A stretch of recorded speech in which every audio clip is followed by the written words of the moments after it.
Hola, hola. ¿Se ve o se escucha?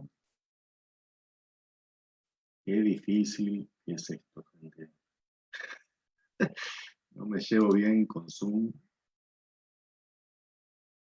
Ahí dice Facebook que estoy transmitiendo en vivo. No sé si será verdad. A ver, un segundito, por favor, les pido un poquito de paciencia.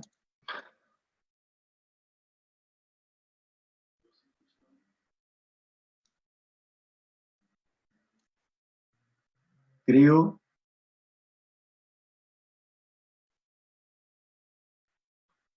Ahí, Gilda. Hola, Gilda, ¿qué tal? ¿Cómo estás? Dice que sí, que se escucha. Bien. Bueno, espero, espero que esto se mantenga así. Ahí veo que está llegando Julia. Los voy trayendo así de Facebook Live a Facebook Live. No entiendo por qué se cerró recién, pero bueno, esperemos que se pueda mantener. Sí, se cortó, Julia, no entiendo qué fue lo que pasó. Ahí veo que se sumó Eliana también. Bienvenida, Eliana. Presente Hope, presente Ética, presente la gente de tu vida en fin. ¿Mm? Bueno, muchísimas gracias por estar aquí, muchísimas gracias por acompañarme. Hoy es un programa que deberíamos haberlo tenido el día jueves a las 20 horas de Argentina y bueno, por problemas muy parecidos a los que se estuvieron manifestando hoy, no fue posible y bueno, me sigo dirigiendo de manera innegociable a que esto lo resuelva de una forma u otra y ya hoy me parece que con lo que ha pasado ya tengo una decisión tomada. Presente, dice Eliana. Así está. Ahí veo que se sumó Gaby también. ¿Cómo estás, mi amor? Muchas gracias por estar. Bueno, queridísimos aliados, hoy tenemos un programa aquí en Tu Vida en Fi que continúa un miniciclo que comenzó con el programa anterior, con el episodio 33, el episodio en el cual hablamos de la importancia del movimiento, del agente vector, ¿no? Y ahí habíamos visto, por ejemplo, en el carro, a través de los mitos de Helios, de su hijo, de Faetón, la importancia que tenía considerar el carro y considerar las leyes, las reglas que hay que seguir para poder utilizar verdaderamente a una situación en lo real, o a un objeto en lo real, o a un lugar en lo real, como vector. ¿Qué era un vector? Era algo que en lo real nos hacía cambiar de estado. Es decir, que la persona que éramos cuando nos subíamos a ese carro no era la misma en la que luego bajaba del carro. Habíamos visto que había muchas analogías con la barca solar, pero también, no sé si lo vimos, pero no solo la barca solar, también está la barca de Caronte. Caronte era el barquero, el que transportaba las almas de los muertos por el río Estigia hacia el lugar que le correspondía de acuerdo a su vida terrenal. Veo que está sumando más gente, a ver si hay alguien más. Me parece que no, se siguen saludando entre ellos. Me parece muy bien. Bien, entonces, vimos todo esto y habíamos dicho que era el inicio de un pequeño ciclo que también es una trilogía, o diría Gaby, una tríada. El primer factor es en lo real y surge con el carro. Hoy vamos a hablar de un mito y de una energía, en el trato en sí, que están asociadas a eso, pero vamos a ver de una manera muy diferente. El mito o los mitos de los que vamos a hablar hoy, podríamos decir que es uno, son dos o son tres. Si es uno, decimos que es el mito de la energía femenina, pero no la energía femenina como lo hemos visto, por ejemplo, cuando veíamos a Afrodita Urania, ¿no? Con la sacerdotisa, o luego a la emperatriz. No, aquí está la energía femenina en movimiento. Esta es la energía femenina actuando con todo su poder sobre cuestiones muy, muy importantes. Por eso, de alguna forma, vamos a ver cómo la energía femenina se termina transformando, y es lo que tenemos que usar como combustible de ese vector, de ese vehículo, de ese carro que vimos en el video anterior. Porque no es con energía masculina que se va a mover, es con energía femenina. ¿Está bien? Entonces, dijimos un mito, ¿no? Un mito es el mito de la energía femenina en acción. Bien. Dijimos dos mitos. Bueno, entonces podríamos decir que vamos a ver el mito de las musas y el mito de las amazonas.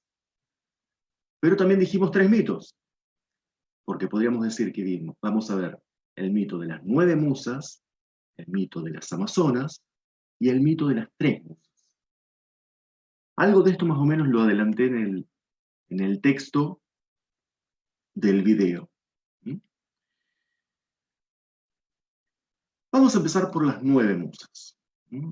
Las 9 musas eran hijas de Zeus, del padre de los dioses, y de Mnemosine.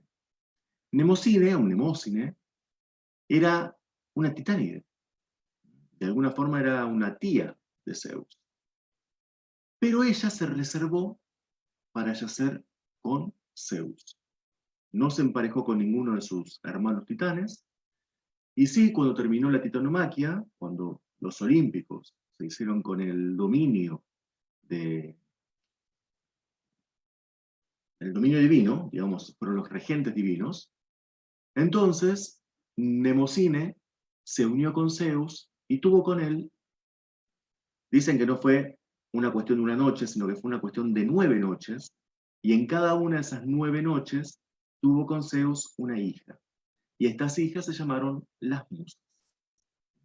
Estas 9 musas encarnan las 9 formas de arte sagrado que consideraban los griegos.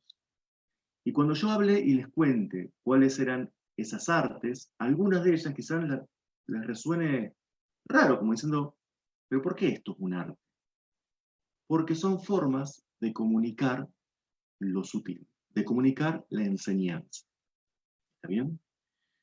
Les paso, las voy a leer porque son 9 que no me acuerdo de memoria, por supuesto, pero paso a leérselas para que tengan ese dato. Dicen que la primera fue Calíope. ¿Mm?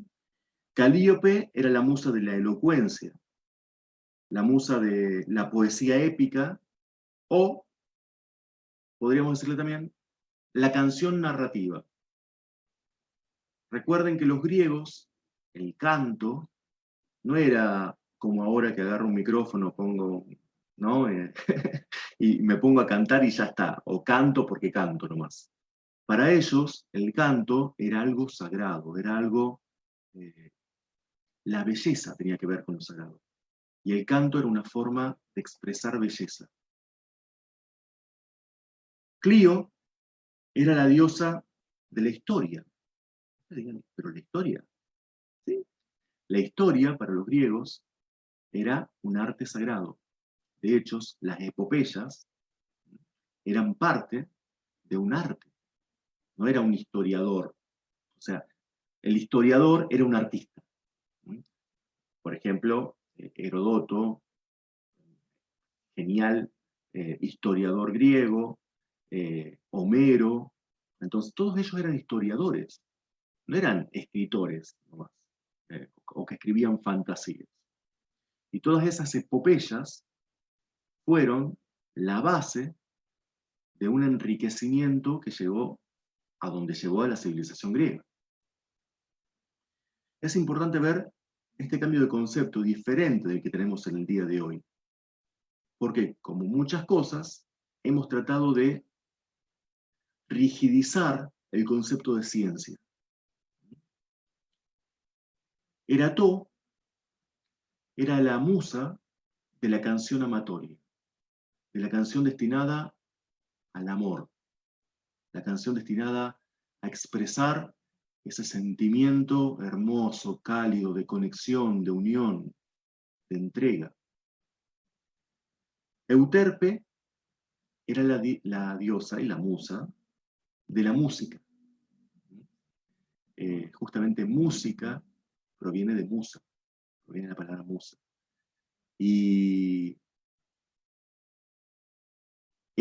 dicen que su instrumento favorito era la flauta, que era un instrumento aparte sagrado, ¿no? Estaba consagrado ese instrumento que lo había creado un fauno, ¿no? Se lo había regalado a Apolo.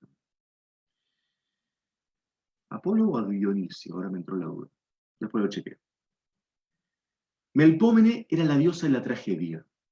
La tragedia era una representación artística, era teatro, pero no teatro, era el teatro trágico, ¿bien? Era transmitir una historia trágica a partir de la representación. Polimnia, Fernando, Guillermo Gutiérrez, bienvenido.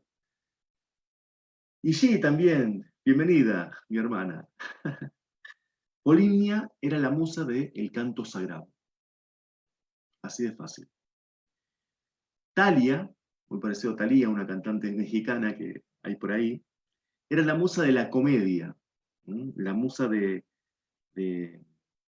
los banquetes, la música del festejo, la música alegre.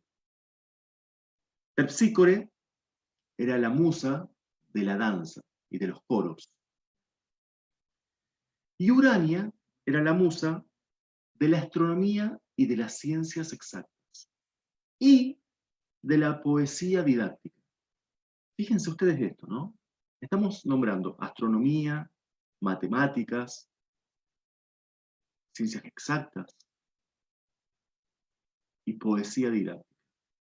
Porque la poesía, entendían los griegos, no podía estar por fuera de las matemáticas.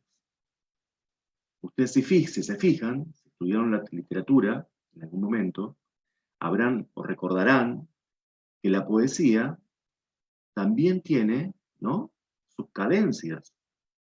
La cantidad de sonidos de una poesía, de una estrofa, de un verso, determinan la música sonida, a nivel de sonido, acústica, que tiene la poesía en sí. Y eso también es matemática. ¿Está bien? Entonces, vean ustedes cómo los griegos internalizaban el arte, la expresión, no solamente en las habilidades de Erató, que era la canción amatoria, la tragedia, el teatro, ¿no? Sino también en cuestiones que son la historia, las matemáticas, la astronomía. Fíjense cómo para ellos todo eso estaba unido a algo llamado sentimiento, sensibilidad. Hoy lo diríamos energía femenina. ¿Está? Luz, bienvenida. Luz Telo Aguilera. Bienvenida. Dijimos entonces que estas 9 musas eran hijas de Zeus y Mnemósine. Pero dijimos también que antes de ella había 3 musas. Y estas 3 musas eran mucho más antiguas que las 9 que todo el mundo conoce. Porque estas 3 musas son hijas de Gea y Urano, de la Madre Tierra y el Padre Cielo. Esa es la línea que, si recuerdan, la primera y la segunda saga que hemos visto en Tuirangi, la línea de Gea es la línea de la creación. Entonces, antes de los dioses olímpicos, antes de los grandes titanes, cuando comienza la creación del mundo, necesariamente aparecen estas 3 musas. Hola Virginia, Virginia Livi, esa es mi mamá. Estas tres musas originarias, durante, fueron olvidadas, les voy a compartir una pantalla para que vayan viendo también y se vayan identificando con las cuestiones que digo, por ahí va a ser un poquito más fácil y más ameno también. A ver. ¿Se ve la pantalla? Por favor, avísenme. Hay un poquito de delay, así que voy a tardar un poquito en recibir la confirmación.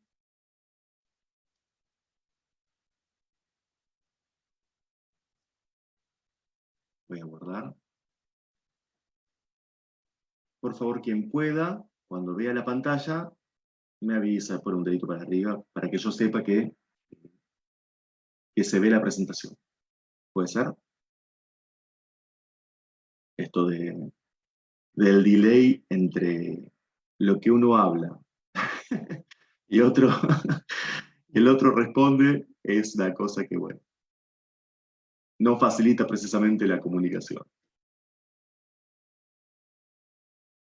Gaby dice que sí, no sé si será, que sí se ve se ve bien, dice Gaby. Bien, perfecto. Entonces, está confirmado. Les voy a mostrar, este es el título del episodio de hoy. Aquí están las 9 musas, lo que habíamos visto antes. Un tema importante de las 9 musas es que estas 9 deidades conformaban el séquito de Apolo. Es decir, a donde iba Apolo, iban las 9 musas. Recuerden que Apolo era el dios de la luz y de la música. Entonces, de alguna forma, estas 9 musas también eran las 9 facetas del dios Apolo, porque con cada una de ellas, o con la mayoría de ellas, tuvo un hijo, uno o dos hijos. Algunos de ellos famosos, como por ejemplo Lino, Orfeo. Ya vamos a hablar de Orfeo en algún momento. Ahí veo que se unió Marcela. Perfecto. Muchas gracias, Marce, por venir. Paula también. Bienvenidos. Muchas gracias por estar. Bien.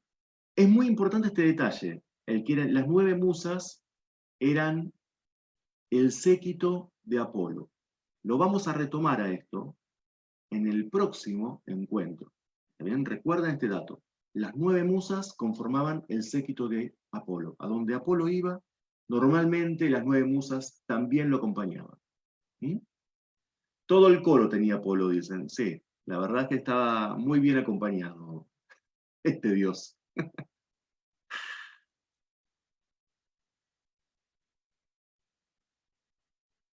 Y estas son las 3 musas. Yo pregunto, voy a pedir una confirmación para cuando puedan, quien pueda. Si me confirman, si además de ver la presentación, me ven a mí o no me ven a mí y ven solamente la presentación, porque tampoco estoy seguro de cómo sale esto. ¿Está bien? Pero no quiero, me gustaría que se vea la presentación grande y yo chiquitito, pero no sé si es así como está saliendo. Así que si me lo confirman, bueno, me quedo tranquilo. Y si no, seguiremos como sea, ¿está bien? Pero vamos a continuar hasta finalizar y concluir con este programa. Bien, estas 3 musas que ven aquí, que obviamente ya se dan cuenta por el tipo de grabado que pertenece al periodo prehelénico, ¿no? O sea, estamos hablando de un periodo muy antiguo, ¿no? También históricamente. Se ve todo, dice Marcela. Bueno, está bien. Sí, espero que no se vea todo el lío que tengo de este lado de la pieza. Porque ya ahí estaríamos en un problema. Pero bueno, me alegro. Muchas gracias, Marce. Decíamos, las láminas y voz. Sí, sí. Bien, muchas gracias por la confirmación. Gracias, mamá, también, por confirmarme ahí. Bueno, entonces estamos hablando de estas 3 musas. Estas 3 músicas prehelénicas, hijas de Gea y Urano, anteriores a los dioses olímpicos, anteriores a los titanes, anteriores a los cíclopes y anteriores a los hecatónquiros, son hijas de el Padre Cielo y la Madre Tierra, de Urano y de Gea. Y es muy importante un dato. Las voy a nombrar para que las conozcan. No solamente son tres, sino que además no nacieron en el mismo orden. Nació primero una, luego nació la segunda, y finalmente nació la tercera. Y su proceso, la forma en que trabajaban, era precisamente ese. Nunca la segunda podía empezar sin que haya trabajado la primera. Nunca la tercera podía trabajar sin que hayan hecho su parte la segunda y la primera. La primera de ellas tres se llama Meletea. Meletea significa ensayo, meditación. Ella es parte de la idea creativa. Meletea ideaba, pensaba, imaginaba qué crear. Era un punto de introspección. Era una musa introspectiva. Porque no pensaba en lo que crear, pensaba en qué crear, no pensaba en cómo transmitirlo, sino en qué crear. O sea, qué no existe que me gustaría que exista. Después veo cómo. Pero qué me gustaría que exista que hoy no existe. Ese es el ensayo. Esa es la introspección. Esa es la meditación, que es lo mismo que significa el nombre Meletea. La segunda musa se llama Nemea. Nemea significa exactamente memoria. El trabajo de Nemea no era ni más ni menos que darle la forma a esa idea.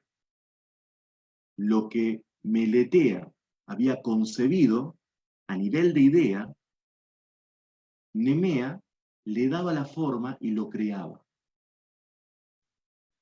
Entonces vemos como primero existe la idea. Segundo, existe la creación, ¿no? Ahí vamos. Algunos quizás ya van viendo para dónde voy rumbando. La tercera musa se llama Aedia. Y Aedia significa cantar. Y lo que hacía Aedia era poner en escena a lo que creó Nemea.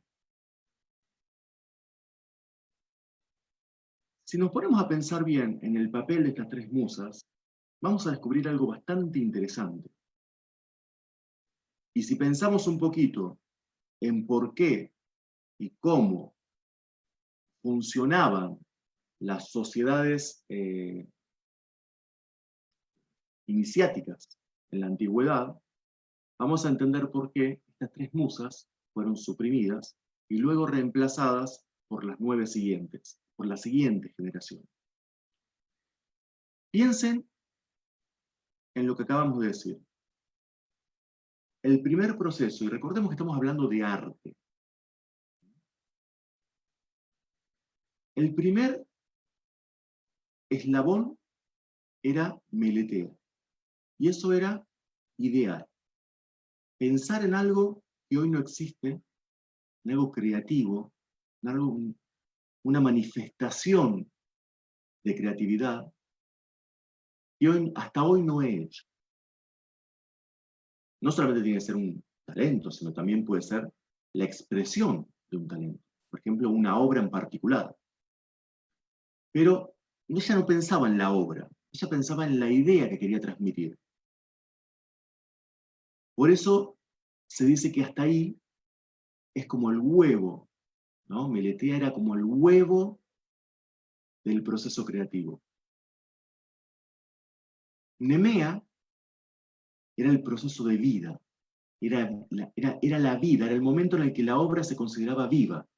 ¿Por qué? Porque en el momento en que la estás plasmando, generando, pintando, escribiendo, corrigiendo, editando, mientras estás ensayando la obra, es cuando le vas encontrando las tonalidades, los gestos, eh, los giros que le vas haciendo a la historia, ¿no? La cadencia.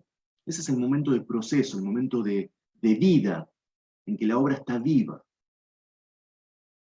Y los griegos entendían que Aedia, la tercera musa, ya trabajaba cuando la obra había muerto. ¿Por qué? Porque ya no cambiaba. Entonces Aedia lo que hacía simplemente la ponía en escena.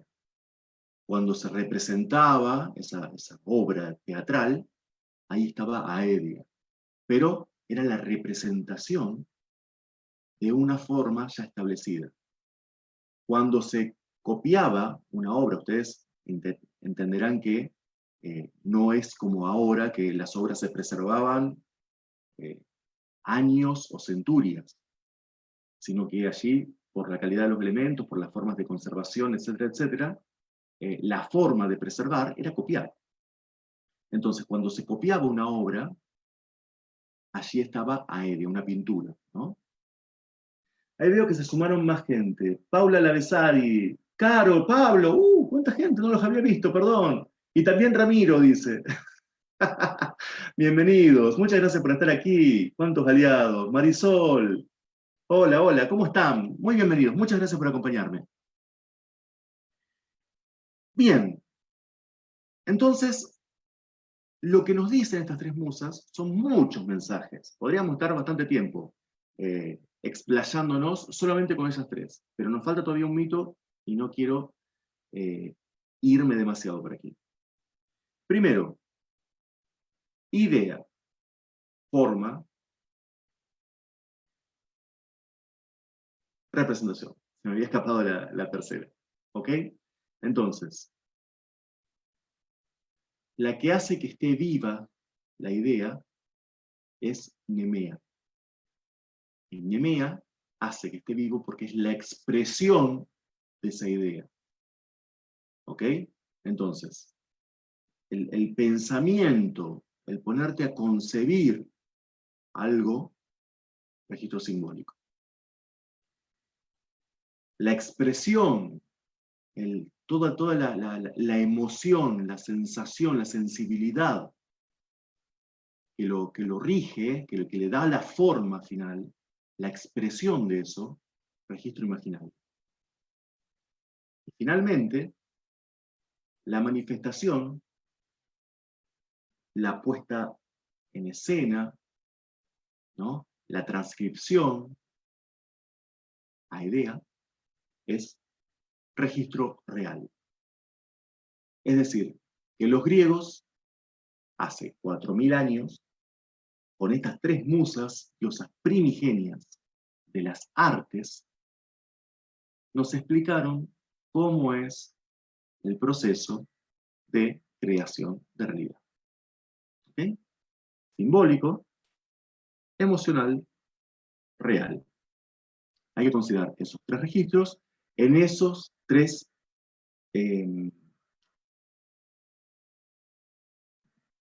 reseteo. Hay que considerar esos tres registros en ese orden. De la misma forma que no podía comenzar una sin la otra no había terminado su parte.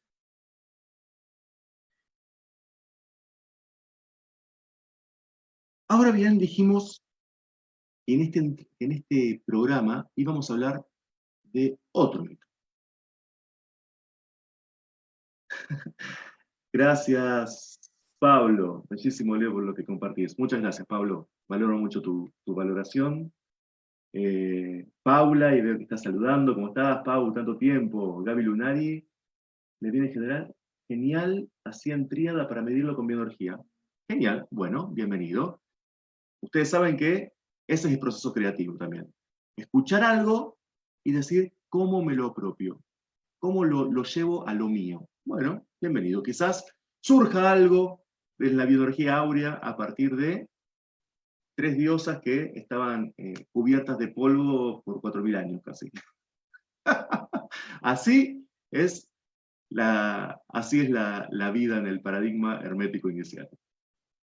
Bien, vamos entonces al tercer mito. Dijimos que íbamos a hablar también de las Amazonas. Uno diría, pero ¿qué tienen que ver? Hablamos de las 9 musas que eran todo belleza, hablamos de estas 3 musas, que es el proceso creativo, y ahora vamos a hablar de las Amazonas que parecen que no tienen nada que ver, y sin embargo tienen mucho que ver. ¿Por qué?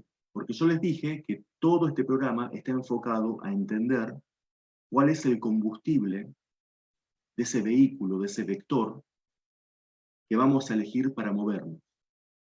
Así como ese es el vector en lo real, el movimiento en lo real, para poder moverlo necesitamos un combustible, y ese combustible tiene que moverse a sí mismo, tiene que tener dinamismo. Y ese combustible es precisamente energía femenina, sensibilidad. ¿Está bien? Entonces, vamos a ver un poquito quiénes eran estas damas, que de damas no tenían mucho. Las Amazonas. Las Amazonas eran un pueblo que se decía que vivían en la parte alta, o sea, casi parte de Asia, ¿no? Y eran un pueblo de mujeres que obviamente no se reproducían solas, tenían a los varones confinados en otro lugar y solamente los usaban para reproducirse y hacer alguna que otra tarea donde ellas vivían. Pero los que vivían con ellas eran eunucos, es decir, estaban castrados. Es decir, la mujer castraba al hombre. Eran mujeres guerreras, eran mujeres masculinizadas, porque lo que ellas hacían era precisamente querer equiparar al hombre. De hecho, lo que querían era superarlo. ¿Cuál era el problema de las Amazonas? Eran terriblemente guerreras, terriblemente belicosas, aparecen en muchísimos mitos, aparecen en la guerra de Troya, aparecen aparecen en uno de los trabajos de Heracles. ¿Cuál era el tema de las Amazonas? ¿Qué simbolizan este movimiento tan, diríamos hoy, ultra feminista, pero desbandado, ¿no? Simboliza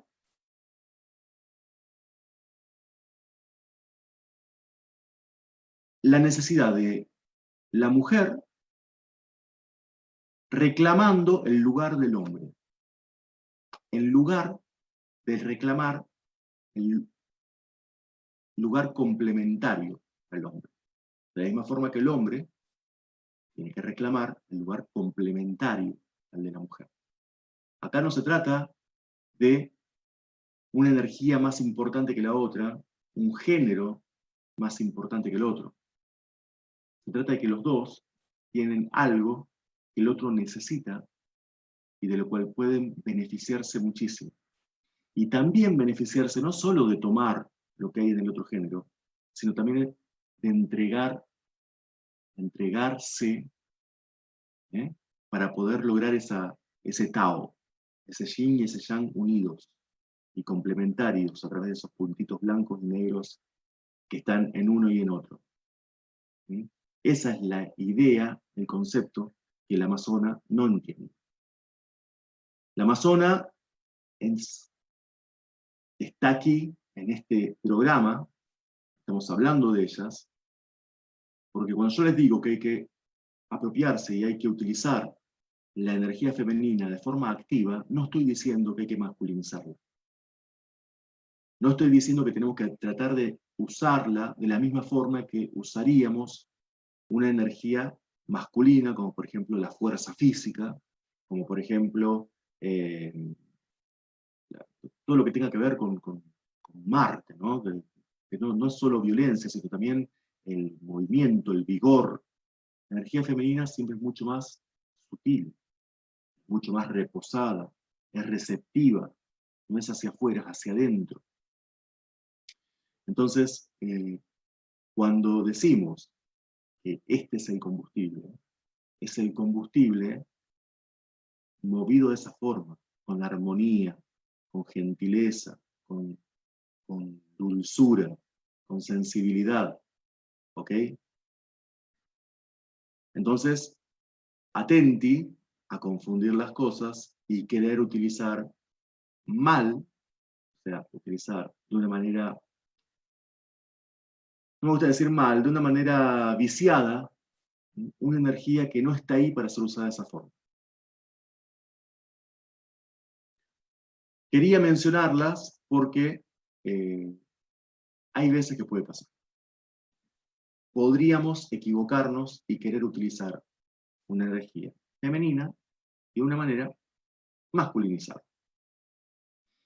Y aquí tenemos a nuestro arcano en el tarot en fin. La fuerza, el arcano número 8. Aquí lo que vemos precisamente es una amazona. La que está detrás es una amazona.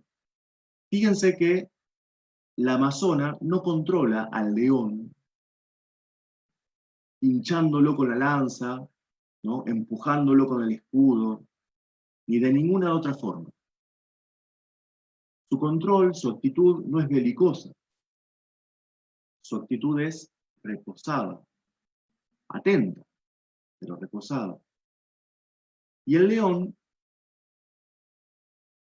hace ya directamente lo que ella quiere, por eso no tiene el más mínimo temor, la más mínima aprehensión a ese león. ¿Qué significa el león? El león simboliza toda la energía límpica, todo lo que es la energía de la libido. ¿Bien? Y la forma de mover la libido, que es prácticamente el supercombustible que tenemos dentro, es a través de la energía femenina. Cuando queremos mover la libido y movilizarla a través de energía masculina, ocurren cuestiones que no están buenas. ¿Está bien?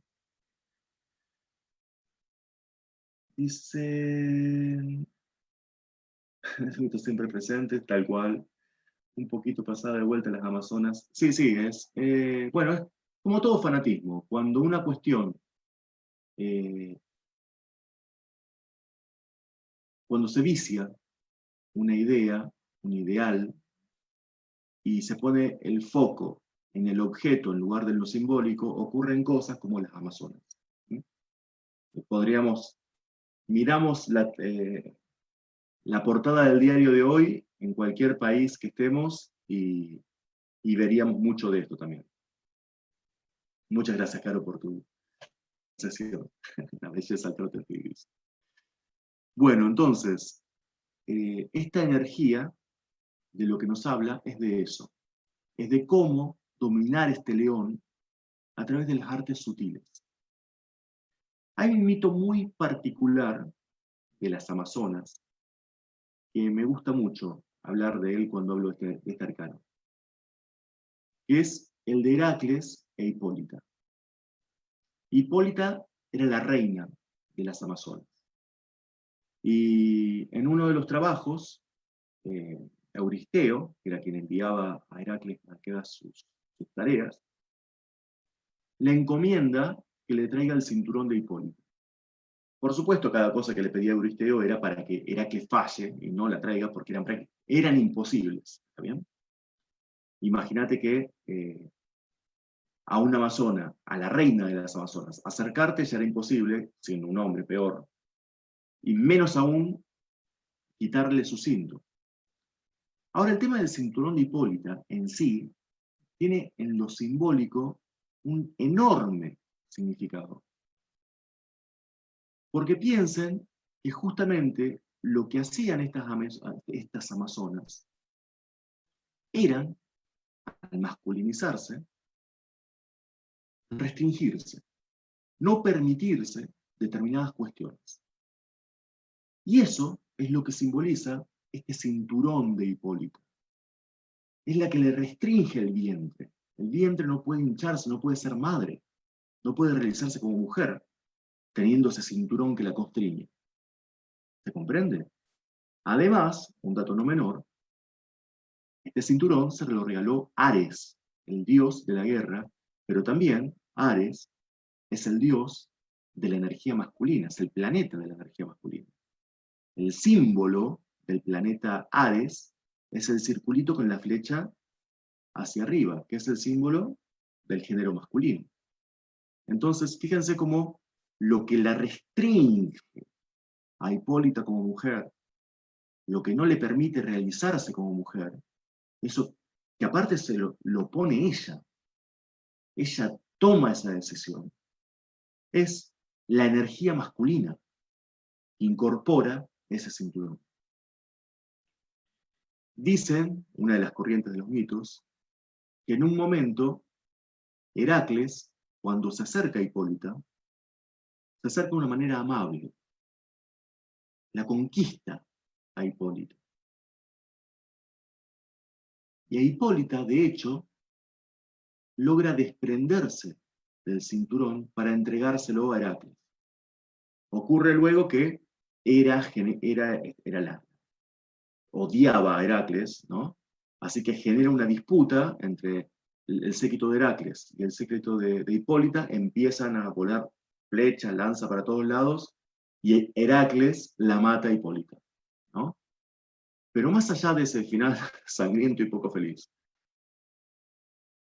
lo que hay aquí es el símbolo de que lo que la libera a Hipólita es quitarse ese cinturón, el cederlo, entregarlo. ¿Sí? Entonces, bueno, si cuando te veas incorporando la energía o el mito del Amazonas, es hora de quitarte y hacer entrega de ese cinturón. La entrega del cinturón es entregarse a sí mismo. ¿Está bien? Eso es lo que simboliza. Es entregarte completamente, sin restricciones. Paula dice que nunca le gustó usar cinturón. Bueno, muy bien, Paula. Tenés un mito menos que atravesar, digamos. Gaby dice si Ares y Aries tienen que ver. No, no, Ares y Aries no tienen nada que ver. Aries, el mito de Aries es el mito del vellocino de oro, como si fuera un cordero con piel de oro. Pero es todo el tema de los argonautas, toda esa saga, que alguna vez quizás la veremos, que es tan importante como la guerra de Troya, como la Ilíada y como la Odisea, pero bueno, son las argonáuticas. Ya las veremos en algún momento, pero no, tienen parecido el nombre, pero nada más. Bien, entonces, gente, lo que nos tiene que quedar claro aquí es que la cuestión de este combustible está en entregarte, en expresar, en descubrir cómo expresarte, en todo ese proceso creativo. Y eso te mantiene en movilidad, porque eso es energía femenina moviéndose. Entonces, como te decía en el programa anterior, estamos en un momento en el cual nos dicen, quédate en casa, quédate quieto. Yo lo que te digo es, quédate en casa, ¿no? Para cuidarte y para cuidarnos a todos, pero no te quedes quieto. Ya en el programa anterior te invité a que busques un vector. Lo que te pido ahora es que busques ahí estoy viendo que Caro dice que Ares es el dios de la guerra en los romanos, Marte, regente de Aries. Ah, ¿están conectados? Sí, sí, claro, están conectados a ese nivel, a que uno es regente del signo, pero no son lo mismo, ¿está bien? No sé, yo a lo mejor entendí mal. Ah, tienen que ver, dijeron. Sí, sí, sí. Tienen que ver en ese sentido. Pensé que decía si eran el mismo. Entendí mal yo. Gracias, Caro, por la corrección. Ahí está en el mensajito. Ahora, les decía, el movimiento, lo que pueden hacer ahora es, una vez habiendo definido cuál es ese vector en lo real que van a usar, es empezar el proceso creativo, empezar a pensar en la forma, la parte de la vida, ¿sí? Esto de mnemea, que se llama recordar. ¿Por qué se llamará recordar? Porque para algo estamos acá.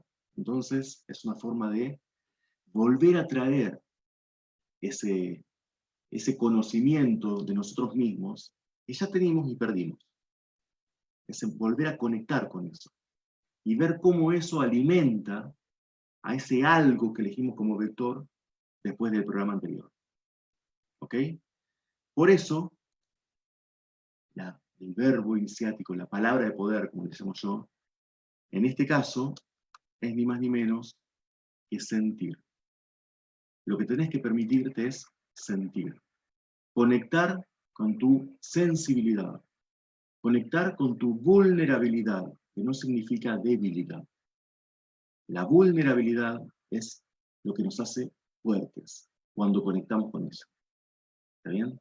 La vulnerabilidad es el punto en el cual nos reconocemos sensibles, seres que sentimos, que somos más que una materia, o que somos mucho más que un cerebro.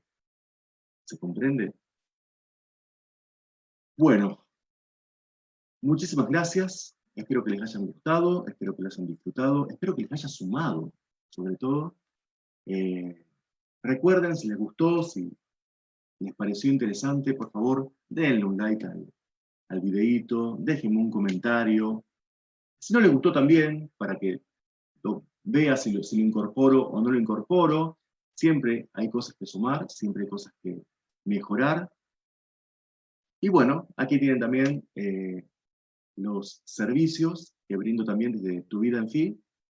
Y para quien quiera, guste y le interese, allí están para que tomen nota.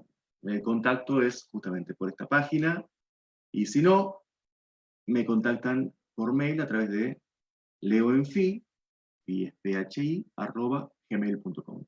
Les mando un abrazo enorme, les deseo una semana excelente y nos vamos a ver este próximo jueves.